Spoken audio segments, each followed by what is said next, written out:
Oh, what's up, you guys? Great to be back in the studio. I say that like I'm at a cool studio. I'm literally in my office. It's fine. What's good? What's cracking? The world's falling apart. It's crazy. What's going on? Well, where do I start? Oh, okay. How about this? So your boy pulled the plug. Finally. I feel like it's been a long time, but I pulled the plug and decided to do a run of peptides, a cycle of peptides. So yay! If you don't know what peptides are, all good. Are they steroids? No.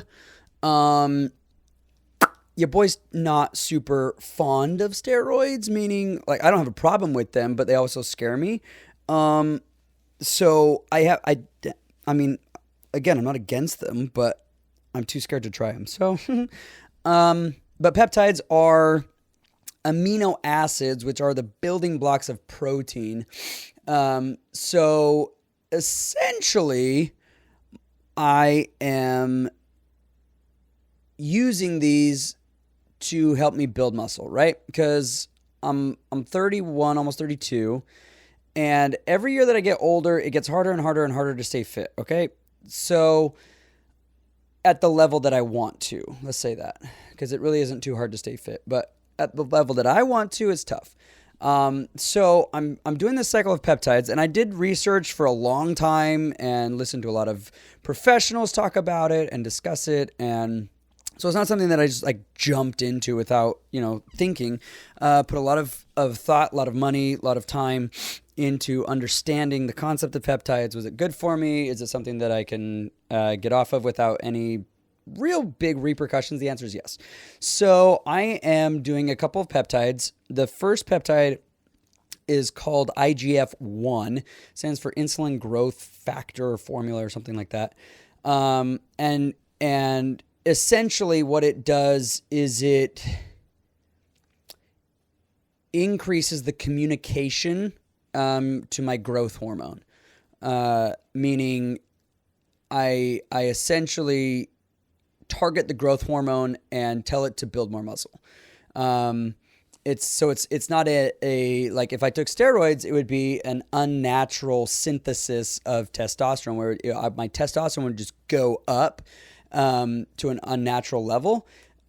Whereas, and then of course, because of that, I would grow, my growth hormone would also get jacked up and build more muscle. But, with the peptides, it's a little different. It's, it targets the communication of that hormone rather than just jacking the hormone up. So it tells that hormone to go build more muscle. So I've been doing this for 2 weeks now, a week and a half, 2 weeks. And I feel great. I haven't seen or felt massive differences.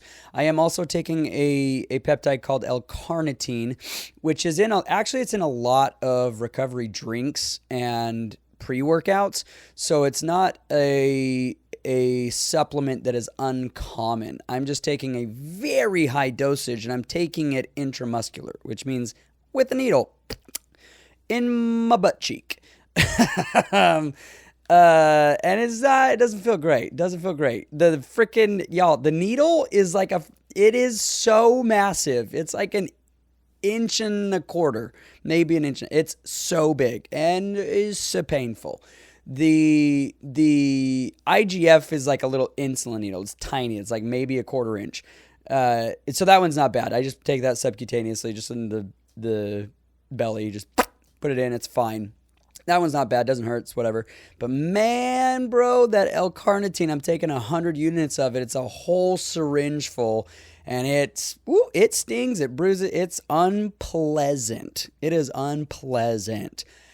But, we're going to try to see if it can help your boy recover a little bit better. Because, okay, so here's the reason why.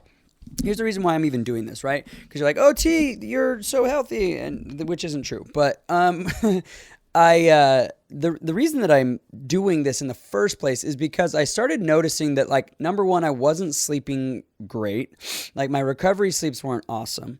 And I would be so sore after workout, which, like, obviously you get sore after workout if you work hard enough. I get that. I've been doing this for years. But I also am aware of when it's too long. Like, I would be sore for like 3 or 4 days, which is just too long to be sore. It's not good. You should be able to work out multiple muscle groups multiple muscle groups multiple times in a week. So you should be able to hit every muscle group in your body at least twice a week. And you can't do that if you're sore for freaking half of that week. So I know that like my recovery was not awesome. And so I was like, okay, I'm going to find peptides that help me specifically to recover and recover quicker. And these are the two. I talked with a physician, I talked with a professional to discuss like what peptides to do. And these are the two that I decided on that ultimately are supposed to help me recover better, faster, quicker. And so I will say that I have noticed that when I go to sleep, fam, I go to sleep hard, like unconscious hard. So when your boy closes his eyes and goes night, it's to la la land. I'm so deep in sleep, which has been nice. It's been really, really nice. Like, I feel more awake because your boy gets up at 4 o'clock in the morning 4 out of 7 days, and it sometimes is really hard to wake up. But since I've been on the peptides, I wake up and I'm like ready to go. You can ask my 5:15 classes. Like, your boys pop in at 5:15. And that has a large part to do with the fact that I'm sleeping super deep, which is nice. It feels great. And hopefully that continues because I'm enjoying it. Looks wise, haven't really noticed anything, which, I mean, it's been 2 weeks, so not going to really see anything. I'm supposed to be on this for about 4 months. So right around the first of the year is when I should really start to see some actual mass put on the body, some muscle mass. But it's not like Arnold Schwarzenegger big. Like, that's not what this is for. That's not what I ever wanted to be. And I don't think I could technically do that with my size. Anyway, so that's what's happening to your boy. And there's a lot of peptides that are really, really good. One of the most common ones, and this is insane. So peptides are, like I said, they're not steroids, right? Steroids are synthetic, synthetically produced supplements that jack up your hormones to absurd levels. And no, I don't condone everybody doing them. I don't have a problem with people doing them. Don't get it twisted. I don't care if people do them, but they need to do them wisely. They need to do them under the care of professionals and make sure that it's under control. Where was I going with that? But the peptides are not that. They're not synthetically producing the jacking up of your hormones. And there's a peptide called BPC 157. It probably is the most well-known peptide in the world. And it's gotten a lot of traction in the last probably year or so, because a lot of high-profile athletes and celebrities have come out and said that they've used this to recover. I mean, we've had full-blown ACLs recoveries in 6 months, which is insane, full rotator cuff tears, recoveries in 4 months, like crazy recoveries using this peptide, because the BPC 157 stands for body protection compound 157, and it's one of the only supplements that we know of that can literally reconstruct tendons, or send tell the brain and the body connection to rebuild those tendons. And because it's been getting so much attention, and you have to remember, peptides are not generally used from a doctor's standpoint, right? Because it solves problems, it solves issues, and that is not what doctors are known for. And if you've listened to this podcast, you know my issues with doctors, and it's not a surprise, okay? So don't come at me. Here's the thing. We have a proven track record that BPC 157 works, that it is a very, very, very powerful peptide, a very useful peptide, a very constructive peptide, and one that actually helps people recover. And so what does the government do? They go and make it illegal to get it for injections, okay? And if you know anything about peptides and about steroids and about using those type of supplements, you know that the most effective way to get those peptides is via injection, whether it's subcutaneously or intramuscular.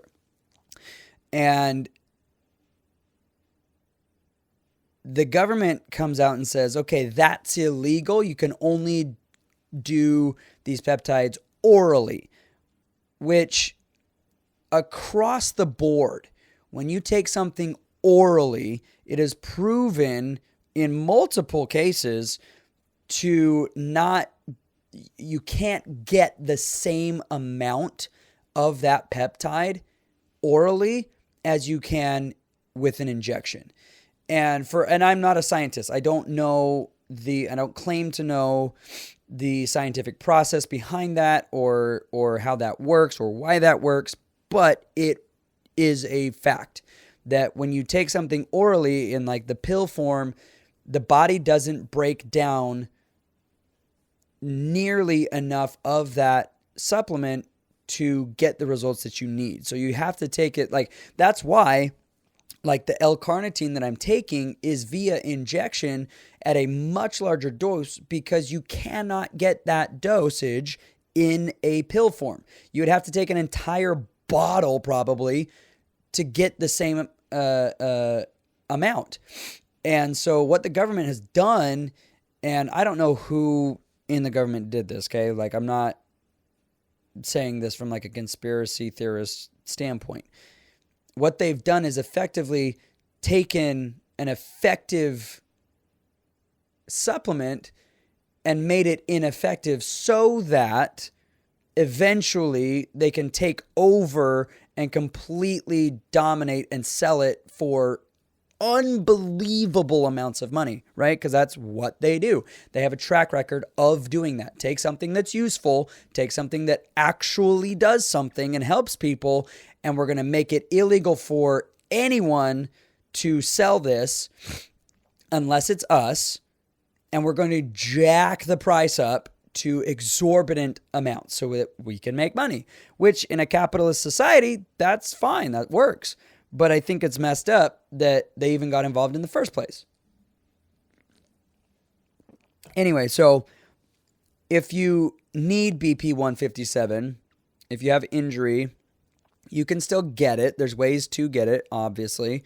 And there's places like Ways to Well out of Austin, Texas, that are going to Congress and saying, hey man, this is effed up. You can't do this. Like, we're helping a lot of people with these peptides, and you coming in and just making things illegal and claiming that it's not healthy and that it's not science-backed is just messed up. It's not true. It's not real. But anyway, so not to go down that road of crapping all over the government, But yeah, I am using peptides. I'm very excited to be using them. I feel great. I feel rejuvenated. Hopefully I get a little bit stronger and more muscular, because that'd be rad. But what else is happening in the world? That's just me. I'm boring. What else is going on? Oh, so guys, there's few things that I love more in this life than being correct. Now that sounds really vain and really like narcissistic, but I really do love being right. And I was on social media the other day, and I came across a post that was like, there's a new study that that shows that people who are obsessed with celebrities tend to have lower IQs. And if you know anything about me or have been listening to this show for a long time, you know that I hate celebrity. I don't think that people are meant to be. I don't think human beings are built to, number one, be celebrities, and number two, to have celebrities to look up to. I don't think that it's good for human society. I don't think it's good for human nature. I don't think that humans can handle it. Our brain capacity is not where it should be to have celebrities or to be celebrities.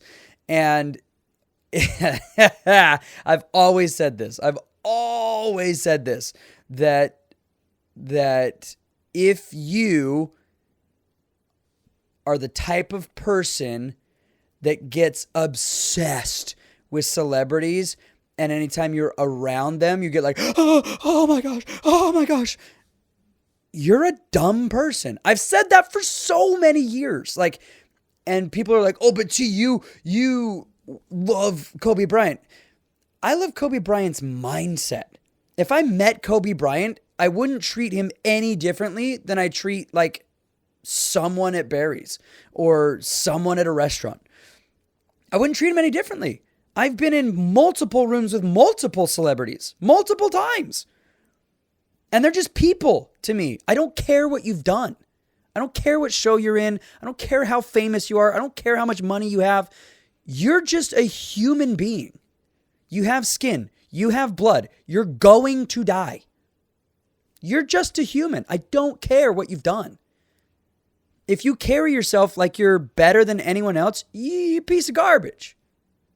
I don't care what you've done. You're a terrible human if that's how you carry yourself. And so seeing that a study was done, and obviously there's probably bias in that study because every study has bias. But I was like, hey, your boy's right. Again, freaking love being right. I got so because I reposted it on social media. I got so many people that were like, oh my gosh, I can't believe that this is a study. I was like, I know, right? But we love it. And it like, I genuinely think that you should have people that you look up to. I'm not saying that you shouldn't look up to people, but I am saying that you shouldn't put celebrities on a status where they don't belong. For example, Taylor Swift, if the Swifties, right? The people that are obsessed with Taylor Swift. Great. I'm so glad that you love an artist. Awesome. The fact that you think that she can do no wrong is insane. The fact that you would go and crucify someone who said that they didn't like Taylor Swift is crazy. Like, you are dumb. Like, that's a dumb way to behave. That's a stupid way to live your life. Number one, she doesn't know that you exist. Number two, she genuinely does not care that you exist. Number 3, if you died tomorrow, her life wouldn't change. Doesn't care. And the fact that you would go literally broke to go see her concert shows that your IQ level is subpar, right? And if this ever, I'm going to post this on social media and just watch my freaking life implode. Because that's how people that are obsessed with celebrities act. They act crazy. They act insane. Also, when are we going to stop pretending that celebrities are like super people? They're not. Look at what's happening with P. Diddy. The man was ultra famous, ultra quote unquote respected, feared song artist, producer. Turns out he's terrible. A horrible human being. At an unprecedented level. Sex trafficking and it hasn't been proven yet, but conspiracy for murder and all sorts of horrendous acts that no human should do, and he got away with it because of celebrity. When are we going to stop pretending that celebrities are just people? They're just people with a lot of luck and insane amounts of narcissism. You have to be absolutely narcissistic to try to become a celebrity. You go to Hollywood, you do insane things to become famous. That's bad. That's not good. And there's I watch movies just like everyone else. I listen to music just like everyone else. I go to sporting events like a lot of people. So I'm not saying that you can't enjoy what they do, but to pretend that they're worth more than other people is crazy. It's really dumb. And it happens all the time. This whole P. Diddy thing, people are losing their minds as they should. What he's done is horrific, horrendous. I'm not trying to downplay that at all. But what I'm saying is, why are you surprised? Why are you surprised? Anyone who has that level of celebrity can get away with a lot of terrible things because we allow them to do that because they're celebrities. It's crazy, dude. Crazy. And I don't want to get into the whole P. Diddy situation because it's disgusting and it doesn't add value to talk about it. And also, it's going to be blown over next week. No one's going to care because we've talked about this before. Everyone's attention span for horrendous things is so short.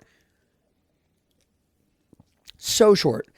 The fact that he did all of these things, he's in prison, he can't get out on bail, and literally next week, nobody will care.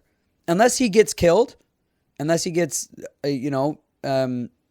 murdered or whatever in jail, nobody's going to care anymore next week. Insane. It's crazy.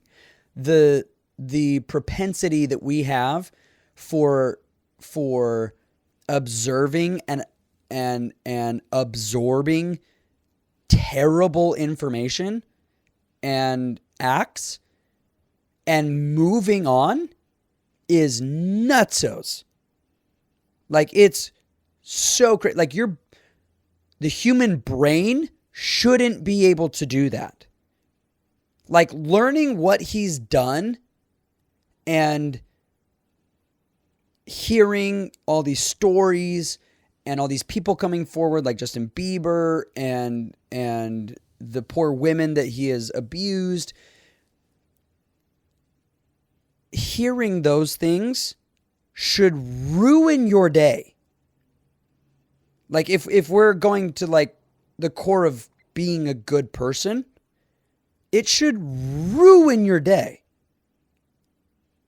And it should cause the entire society to be like, okay, we need to change this. Nobody should be able to have this power, because obviously when people have this kind of power, they do terrible things. Like that's what should happen when these stories come up, is like, okay, we need to change something. Instead of doing that, we hear it and we go, oh, did you hear about Diddy? Yeah, dude, it's messed up. It's crazy. Can you believe it? Whoa.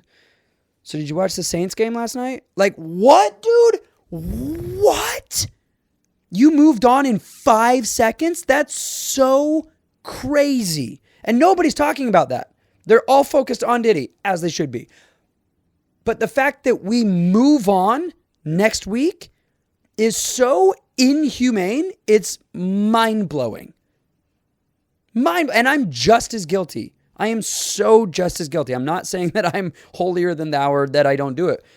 The fact that we are so numb to that is so bad. Like, we're going to look down the road, look back at this way of behaving. Hopefully, we'll look back on this way of behaving, 20, 30, 40, 50 years from now and go, ew, oh my gosh, we are disgusting. Like that, like it's so bad. It's so bad. It makes my skin crawl that the number one listened to podcast and most watched documentaries are true crime podcasts and documentaries. Like, it's disgusting to me. And I have a lot of friends and family that love true crime. And I still think it's disgusting. Like, I'm not ashamed of my viewpoints. I'm not afraid of telling friends and family, like, that's bad. Like, that's gross. And I don't stop them because, like, live your life. I don't really care because I'm too concerned with living my life and the very, very small circle of people that I connect with. But, like, it's not good. And actually, there was a study. I don't remember where it was from. It was from a massive university somewhere that said that if you can watch or listen to those things at night before you go to bed, that you have characteristics of a sociopath. And I was like, whoa, apparently I know a lot of sociopaths. Cause it's just like, and people are like, oh, it's just fascinating to me. I'm like, oh, so the worst thing in humanity is fascinating to you? No, you should try to stay as far away from that as possible. And the argument is always the same. Well, I just want to know. I just want to know about it. Like, it's just fascinating to me that somebody could do that. Great. How about be fascinated with good things? How about be fascinated with amazing things? Positive things. Instead of the negative. Oh, I have to take pills for my depression and anxiety and stress, but also I'm just fascinated by murder. What, dude? What are you? How are you so out of your mind that you can't link those things together? like, I'm sorry. You're dumb.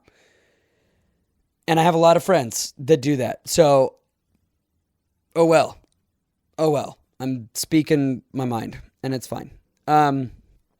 Anyway, so what else is happening before I just, guys, it's crazy to me that I just spout all this stuff and you guys keep listening, but whatever. Let's talk about something positive. So there was a show that I absolutely love. And if you know me, I don't get obsessed with shows. Number one, I don't usually have time to watch them, right? Also,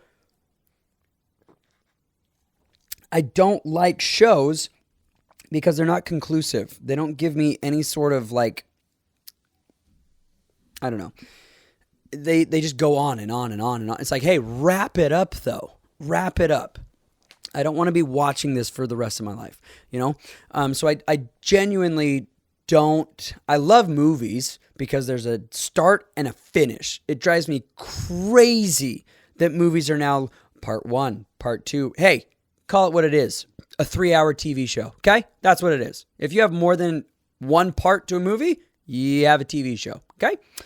So there's that. Anyway, so it's very rare for me to get into a show.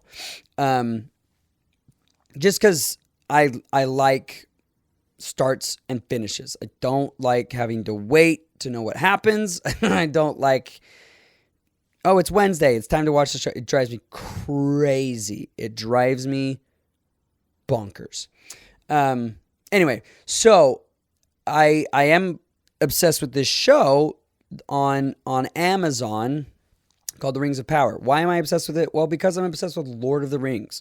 I love Lord of the Rings. I read it growing up. I'm a huge fan of J.R.R. Tolkien. I think he's a brilliant writer.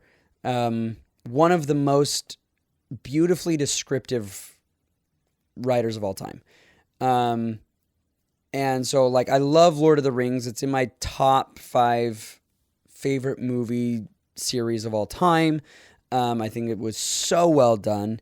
And it's one of those movies that you can't ever redo. Like, they won't ever revisit it. They'll just continue to branch off from it, but they won't ever be able to remake it. So these Rings of Power show is the precursor leading up to the Lord of the Rings. And if you've never watched Lord of the Rings, I don't want to say it, but I don't know if we can be friends. But no. So they've put a lot of money into this, like over $1 billion into making these shows. And they are phenomenal, amazingly well done, from top to bottom. Acting, the writing, the effects, the storyline, just like everything is so good. And so I'm obsessed with this show. I absolutely love it. Does it drive me crazy that I have to wait a week to watch every episode? Yes. It makes me angry. It makes me so frustrated. But that's fine. Patience is a virtue, you know? I gotta learn patience. But there's a man in this show who is a general, and he's in a situation where the kingdom is being overthrown, and is basically a coup. And the people coming in are bad people. They're not good people. They're wealthy a-holes that come in, take over. And so they start banishing and upturning, or like overturning all of the government things that are making things work. And they're doing it because of a failed war and a lot of different reasons. Anyway, I'm not going to go into the whole backstory, but this is one of my favorite characters because he's so adamant at doing the right thing for just the sake of doing the right thing, regardless of the consequences. And I respect that more than anything else in the world. Like in real life, not just the show. Like that is a character trait to me that is the most outstandingly good character trait that anyone can have. That they try to do the right thing just because it's the right thing to do. Not because it's trendy, not because it makes them look good, not because it's a good pat on their back or for like social status. They just try to do all of the right things because it's the right thing to do.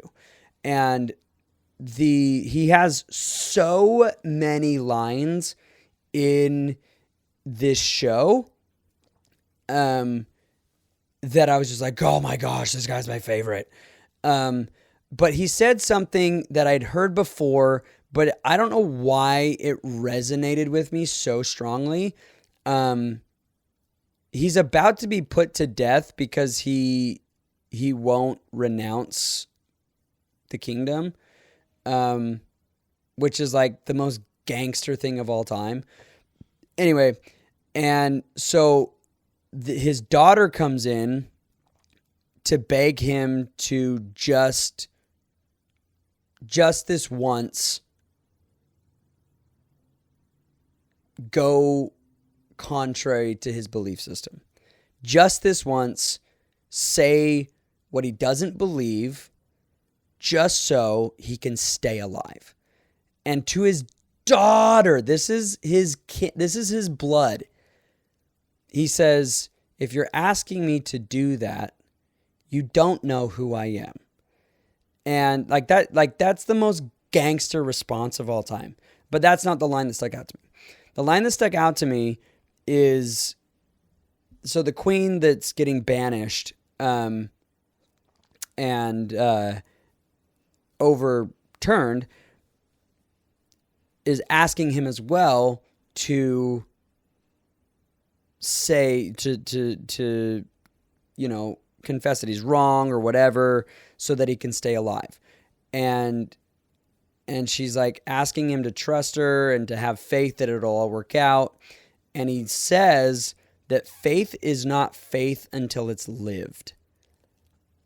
And for whatever, I've heard that before, in maybe not in those exact words, but like, that hit me so freaking hard, that faith is not faith until it's lived. And it wasn't just the fact that like they were talking about faith. Like, obviously I'm very into faith. I believe in faith.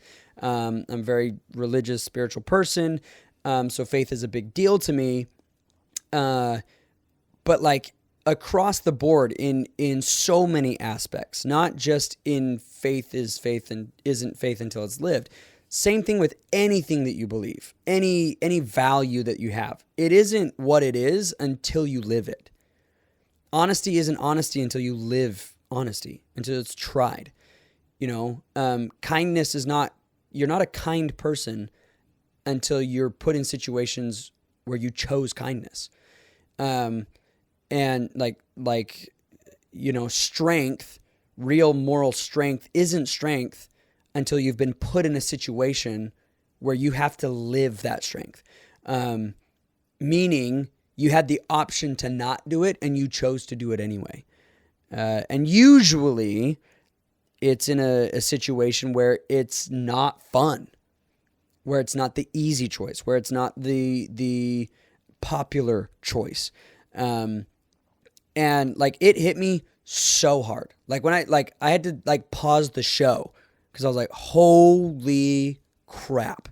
Like, how many things do I talk about where I say something just because like I say it and it's easy to say because I haven't ever had it tested. I talk about fitness and it's my career, and I talk about like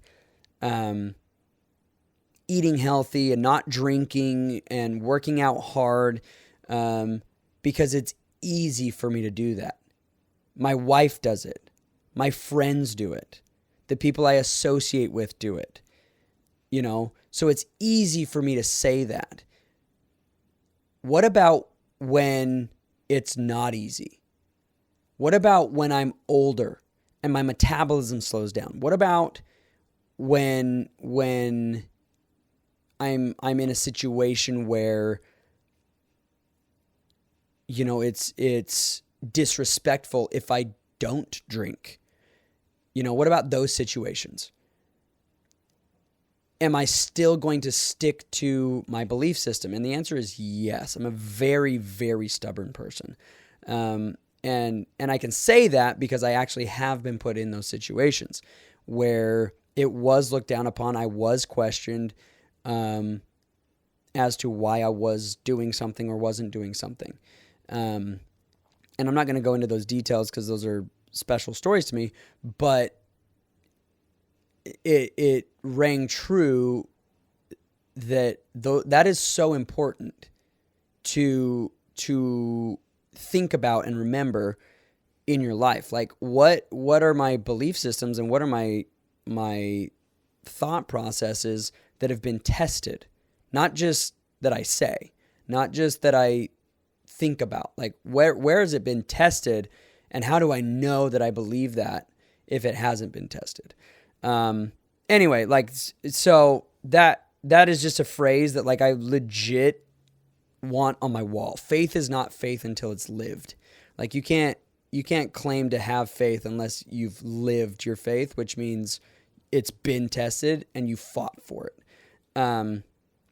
Anyway, along those same lines of like positivity and testing yourself and proving yourself and really figuring life out, I saw, or maybe I was heard, I don't remember. I either saw or I heard on like a podcast or something.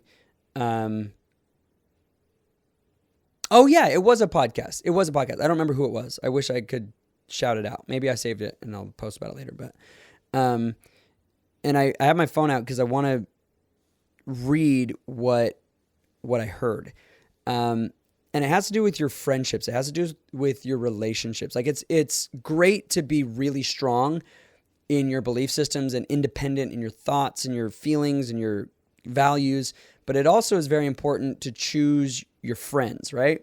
And I've said this before, my friend circle, like my actual deep friend circle, is very small, and I finally figured out why. Because I have a lot of friends.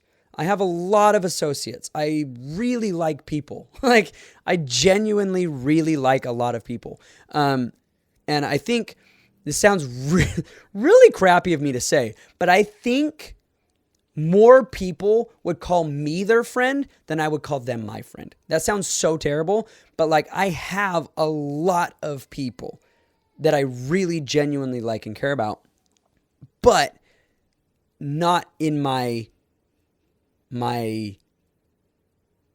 what I call true friend circle. There's about 5. 1, 2, 3. Yeah, about 5, maybe 6. And this is why. This is why I say it's so small. Is because it says you know who your best friends are if you can tell them something amazing you did, or something amazing that you received, like you got an award, or you crushed a business deal, or you made a lot of money somewhere, or you accomplished a task or a race or something, without worrying that they will be jealous or think that you are being cocky or vain. They'll just be excited for you.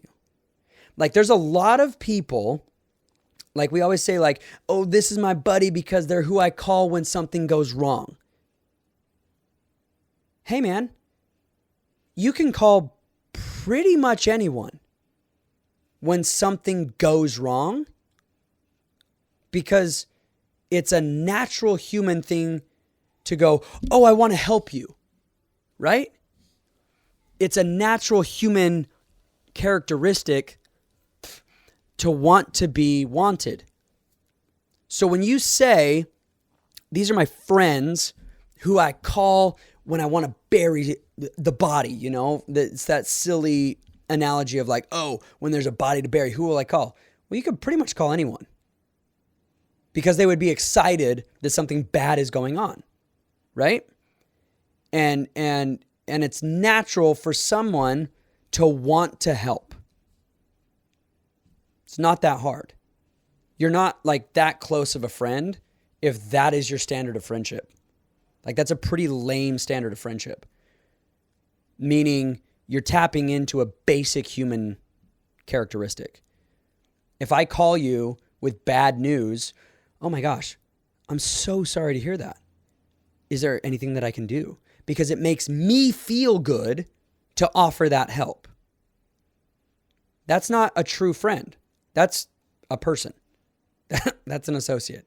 Real friends, deep friendships are, I can call you when I win, and you are genuinely excited for me.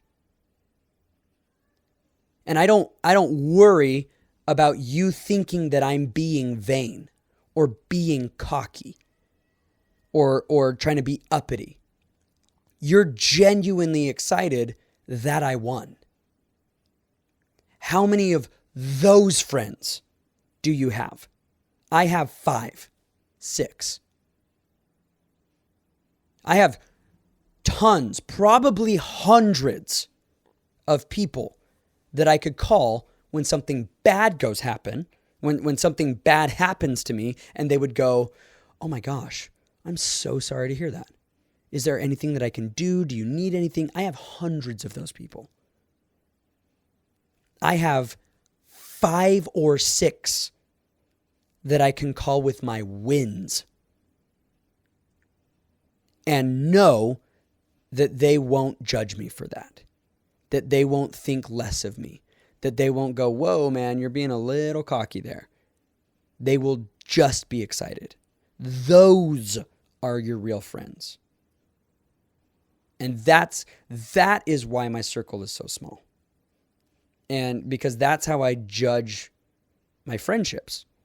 And that's how I value my friendships, is not who do I call when something goes bad, but who do I call and want to talk to when something goes right. Those are your real friends. Anyway, so that being said, let's we could end the show right there, but we're not going to, because we've got to do the best part of the show, the devil's advocate.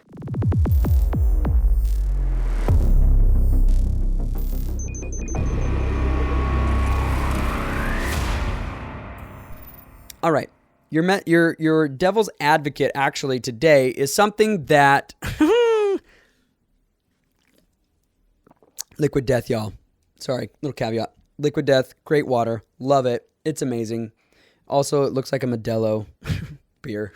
It's fine. I'm trying to stay hydrated, and I love drinking out of a can, so there's that. Okay, so your devil's advocate today, if you know the show, you know that this is one of the best parts of the whole thing. It's one of my favorite parts of the whole thing, because it's a brain exercise, and I love brain exercises. It's a part of the show where I get to argue with myself, or if I have a co-host, which I'm actually trying to do, guys. I would love to have a more steady co-host, because I think conversations with other people are way more enlightening than conversations with oneself.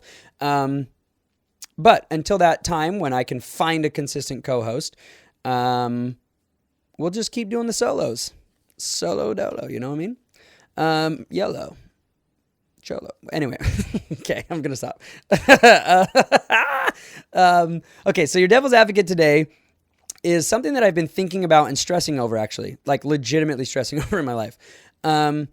Because I've been told to do things a certain way, and I just don't do it that way. And so I obviously constantly question myself, should I be doing it a different way? Anyway, so the devil's advocate today is to be successful, truly successful and quickly and all that. Do you need to have a mentor? Is it a necessary thing for you to have a mentor to level up your life and become better and to be more successful and progress? Do you need to have a mentor? And I think that obviously it's an easy answer to say yes or no. Like, those are both very easy answers. No, you don't need to. Live your life, right? Or yes, you do. There's wisdom in people that have gone before, right? Very easy to argue both sides. But I don't like that. I want to go deeper. So I think that having a mentor, and this is going to have to, this is going to be a weird devil's advocate. So bear with me. Because we might not reach a conclusion on either side. But I think that having a mentor is one of the most helpful things, maybe not necessary, because obviously you can be successful without one, but I think it is one of the most helpful things that you can have if you're trying to genuinely get better, because it requires you to be humble and ask for help, and it requires you to make someone else the most important person in the room other than yourself for once, you know? So I think that having a mentor, as far as like, you know, say for example, you know, I'm trying to open a gym. If I go and get a mentor, someone who has either very successfully opened a gym and built it from the ground up, or someone who has, you know, built basically any sort of business, that would be wildly helpful.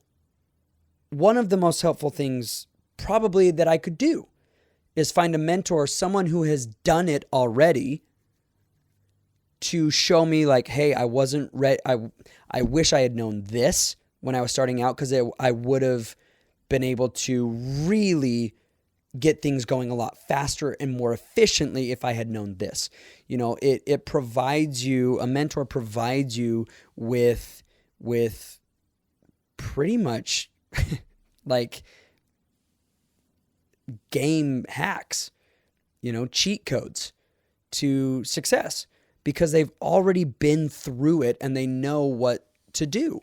So as far as like becoming successful, I think that having a mentor is basically a cheat code for getting to where you're trying to go the most efficient and fast. And I think it allows you a lot less stress, where you don't have to do the thinking. You have to do the listening and being humble enough to do that listening, which is hard. It's very difficult to check your ego and say, okay, you're the pro, you tell me what to do, instead of, here's my idea, this is what I want to do, here we go. And so I think not only is having a mentor uber helpful and probably the most helpful and basically necessary things you can do if you want to be successful, not just because it is a cheat code, but it also requires you to check your ego. Whereas if you don't have a mentor, there's really no ego check until you fail, right? And I think that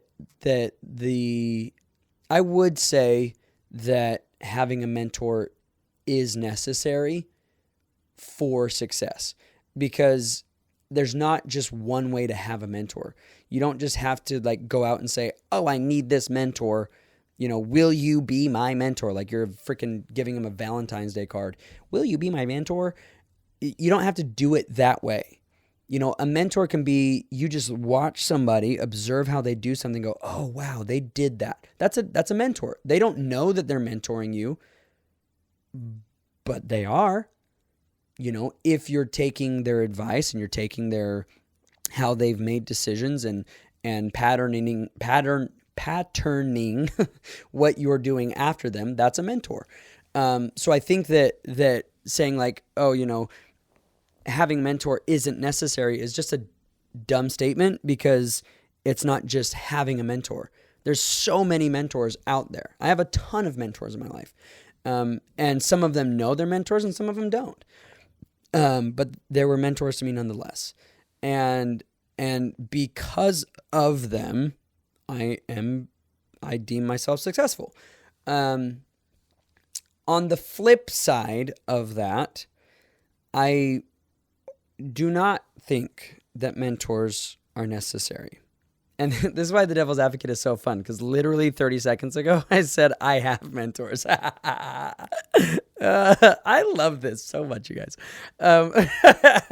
So I don't think that having mentors is necessary for success. And I think it actually can be detrimental because to creativity, where a lot of times you see people that get these mentors and try to do things the same way that somebody else has done it. And that just doesn't work because you are not them. You are not Gary Vaynerchuk. You are not Tony Robbins. You are not Mark Cuban. You are not these people.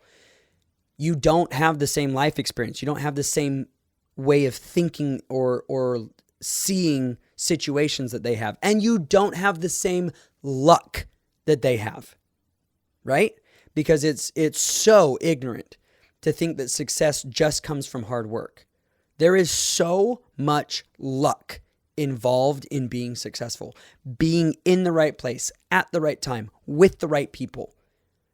There's so much luck that goes into that. And any really successful person will tell you that. Any single one of them. I've heard Mark Cuban say it a bunch. I've heard some very, very high profile athletes say it a bunch. I've heard a lot of businessmen, entrepreneurs, podcasters, movie stars, artists, musicians, ultra successful, say that there is so much luck involved in becoming uber successful.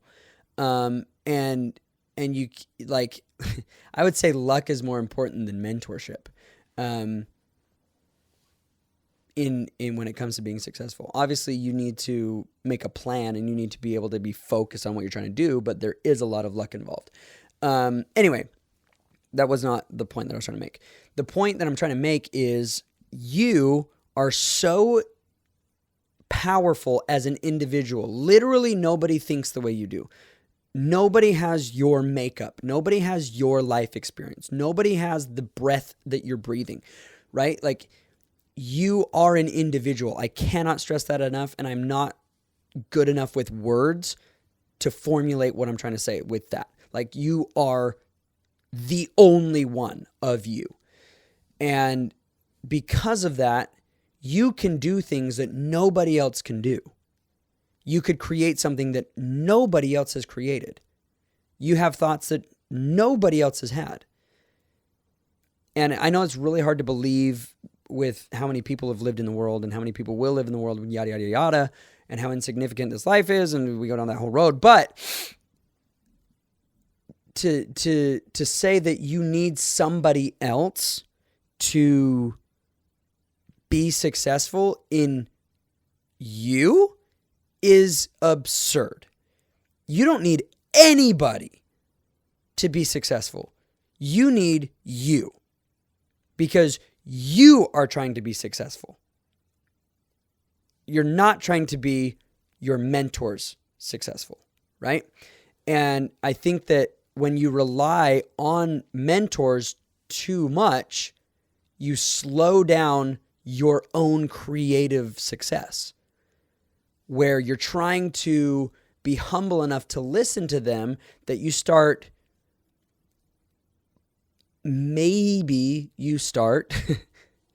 cutting off your creative process because it might not be what they told you will lead to success, right?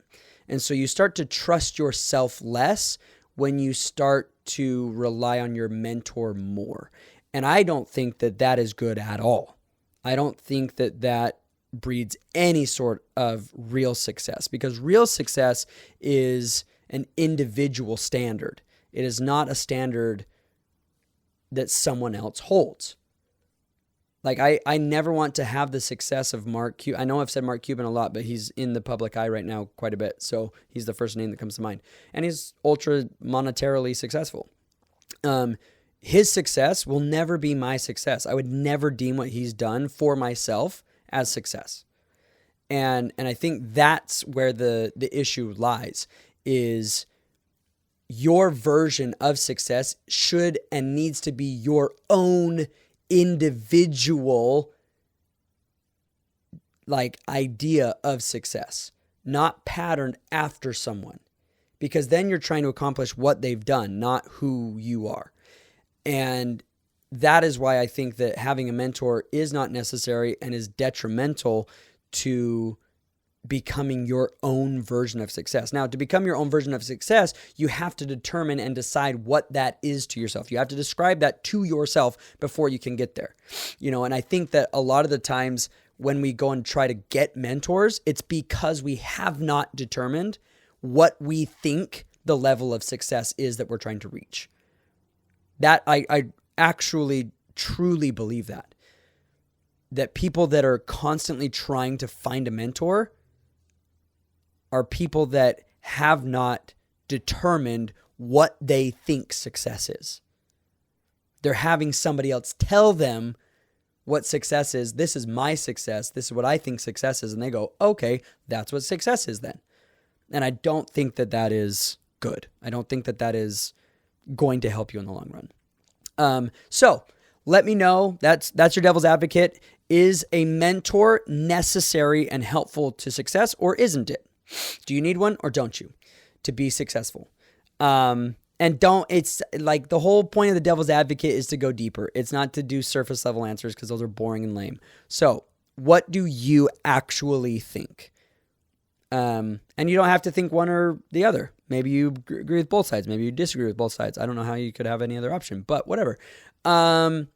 That is your devil's advocate. I hope you enjoyed it. If you have ideas for other devil's advocates, let me know. You can text the show.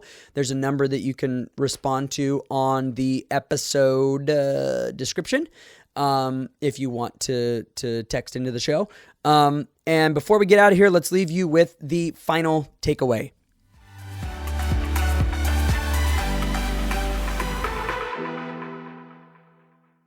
All right, so your final takeaway is, I feel like, honestly, like, not to pat myself on the back, but I feel like this has been a really good episode. Obviously, there's been some rants and raves because it's your boy. But all in all, I feel like there's been really good points made. Anyway, this is probably the most important part of the show. So if you skip everything else, always skip to the end. This should be what you listen to. Because it's applicable. It's things that you can do. Your final takeaway is either an idea, a thought process, a mindset, an action, something to do, something that you can actually put into your life that I think will make you a better person, or a stronger person, or a happier person, a more positive person. And that is your final takeaway today is try to be a student more than an expert. And what I mean by that is you can go online and you can go on social media and you can find what the experts are saying, right? And you can try to become the expert on something. I will never describe myself ever under any circumstance. I don't care how much learning I have or education. I will never, ever describe myself as an expert because I think it's bad. And there's too many experts out there that are saying like, oh, this is exactly what you should do. This is, we've had all these studies and this is the conclusion we've come to. We're the experts on this. Great. That doesn't mean anything. You're basically a celebrity, which, your boy doesn't agree with. But there's way too many quote unquote experts out there. And what that does is it makes you have blind trust. And blind trust is never a good thing. Like trust is good. That came out wrong. Trust is good, but to be blind in what you're trusting in just because someone is an expert is very detrimental. And we can go down that road for a long, long time, but for the sake of time, I'm not going to. It is so much more helpful to yourself to focus on being a student rather than becoming an expert, because being an expert is almost like a final destination. It has a cutoff point. Being a student doesn't. You can learn and learn and learn and learn and learn forever. But the second you become an expert is the second that you admit that you're done learning, because you've made it. I'm an expert. And I think that is so bad as far as your progress. So I've been thinking about that for a long time. I was like, for a long time, my mindset was like, oh, I need to become an expert in exercise science. I need to become an expert in biomechanics and how the body works and how the brain functions and the connection. I don't want to be an expert in anything. I want to be a student in everything, because it's so much more valuable just to learn than it is to have all of the answers. I'll say that again. It is so much more valuable to learn than it is to have the answers. So, as you go through your week, as you go through your days now, I want you to think about being a student, learning and learning and learning and learning, not to be an expert, but just to learn, to just expand what you know, not to have all of the answers and to be definitive, because if you're focused on being a student, you will always be able to admit when you're wrong, because being wrong is part of learning. Whereas if you're an expert, you can't be wrong because you have all of the answers. So when you have the mindset of, I'm just going to continuously learn, you can admit when you're wrong. You can change your viewpoints on things. You can change your opinions. You're not married to your same dumb opinions that you had when you were 12. You've learned. You've grown. So it's so much more productive for you to be a student than to be an expert. That is your final takeaway. Focus on being a student forever. Way more than you are trying to be an expert in anything. Be a student in everything, not an expert in anything. That is your final takeaway. I love you guys. I hope you have an amazing week. I hope you enjoyed the episode. If you have things that you would like to see me or hear me discuss, let me know. I'm going to work on putting this episode and a couple of the former episodes up on YouTube. We'll see how it goes. If you would share that, that'd be muy helpful. But yeah, I love you guys. I hope you know that you're amazing, that you're important, that you're powerful, that you're strong, that you as a person are incredible. Don't ever forget that. I love you guys. Thank you for listening. This is the Fit Perception Podcast. I'm your boy T, and I'm out.